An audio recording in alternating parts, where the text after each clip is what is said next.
এক সময় যখন খুব হতাশ হয়ে যেতাম, ভাবতাম যে সত্যি হয়তো বা আমাকে দিয়ে আর কিছুই হবে না। আপনাদের হয়তো কারো কারো মনে থাকতে পারে কিছুদিন আগে হয়তো বা সাম ডিজাস্টারের কারণে মনে আমেরিকা থেকে যখন এসেছি, নিজের আপন মানুষকেই বলতে শুনেছি, তোমার দিন শেষ Shakib, you are dead horse.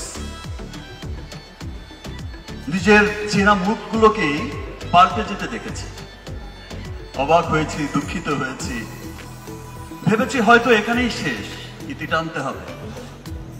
আবার ভেবেছি যাওয়ার আগে লাস্ট একটা ট্রাই তো করে যাই, এতগুলো বছর মানুষগুলো আমাকে ভালোবাসলো, একটা ট্রাই করে যাই, না হলে চলে যাব, ছেড়ে দেবো চলচ্চিত্র।